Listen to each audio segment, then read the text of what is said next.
Hi guys, Jay Nice on the mic. So I wanted to share with you guys something that I recently read.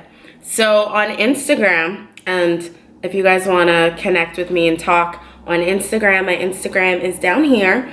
So on Instagram, I follow this lovely lady named Myleik. Many of you guys may know her. She is the creator of Curlbox, and I follow her. I am subscribed to her podcast, which is a really dope podcast, and I follow her on Instagram. And she posted something about financial. This is what it is. She posted. I said, one last thing to leave in 2016, letting your bank account get down to $0. Set a new zero at $100 or $1,000. Have a stop spending point. And she captioned that picture she captioned the picture basically saying, Google Black women net worth. So I Googled it, and I stumbled across this Huffington Post article that I wanted to share with you guys, which I found to be rather alarming. So it looks like a pretty reputable study that was done in 2010. And the study found that single women of color aged 36 to 49 have a median wealth of $5. Yes, you heard me right. They have a median wealth of $5. What? So I'm gonna leave the link below if you guys want to check out the article. So basically the article was saying, and I have it right here, so I'm like reading off of it, that there's a vast discrepancy between the wealth of single women of color and single white women. So the study found that the median net worth for single white women aged 36 to 49 is about $43,000, whereas the median wealth of single women of color, Black women, Hispanic women, etc., is just $5.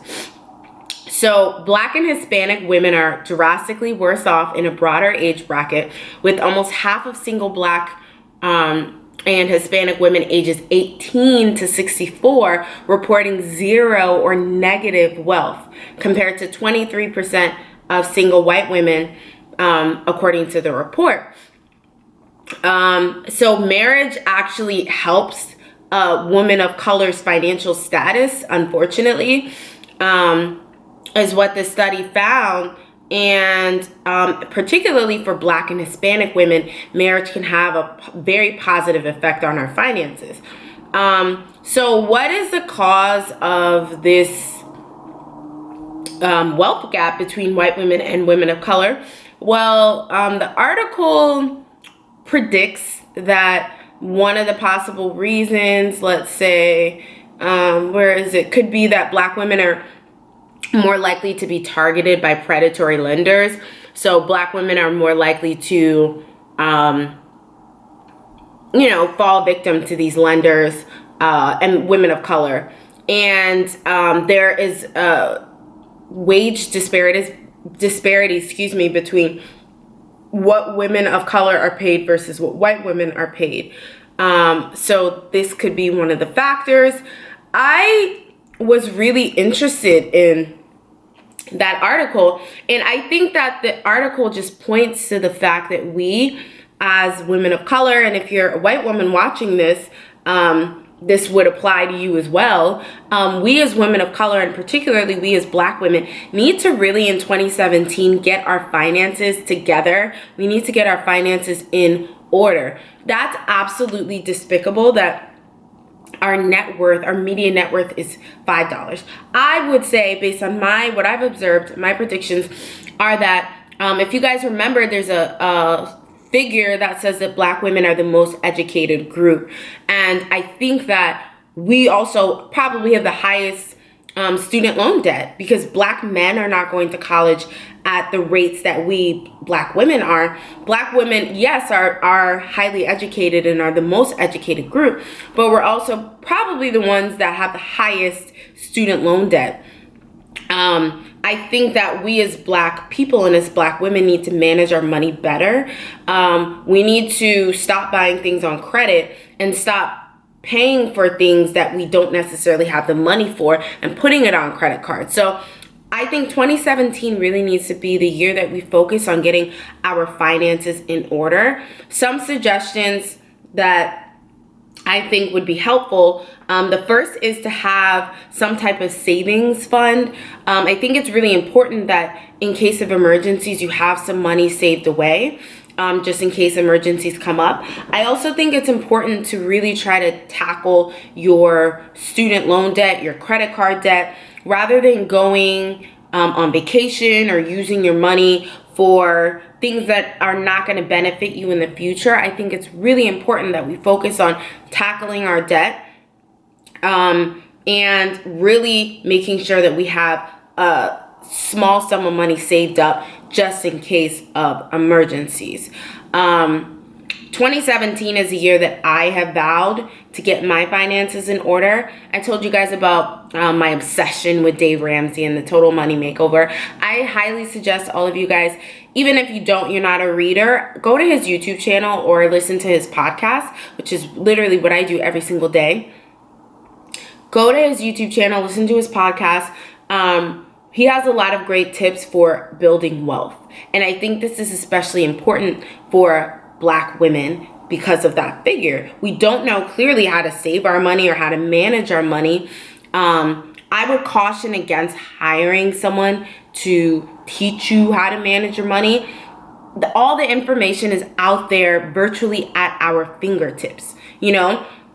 All we have to do is really just go out there and find the books. All the information is out there. Teach yourself this information. If you're interested in investing, teach yourself how to invest. But I don't really think investing is wise if you have tens of hundreds of thousands of tens of thousands or hundreds of thousands of dollars worth of student loan debt. You really need to make sure that first you have money saved up in case of a rainy day or an emergency, and you also need to make sure that you tackle your debts.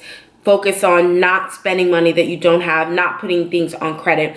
Me personally, if I want to buy something, I cut up my credit cards, as you guys saw. Cut up my credit cards. I think that's step one for us as Black women.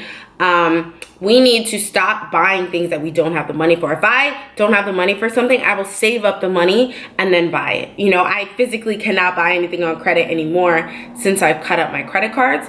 So the 3 steps that I recommend for us as Black women and us as people in general: cut up your credit cards and stop buying things on credit. Stop buying things you don't have the money for. That's like 1A, 1B.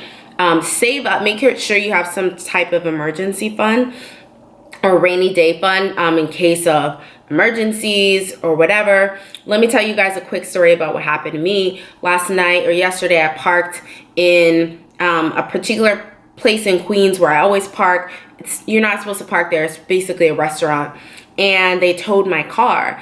And if I didn't have an emergency fund or money put away and saved up, I wouldn't have even been able to get my car get my car back. So the importance of having money saved up or having an emergency fund.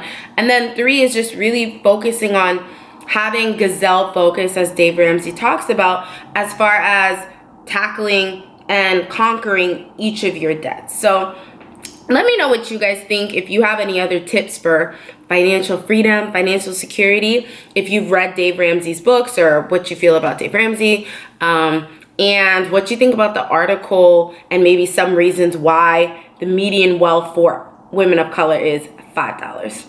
Love you guys, and I will check you guys out next time.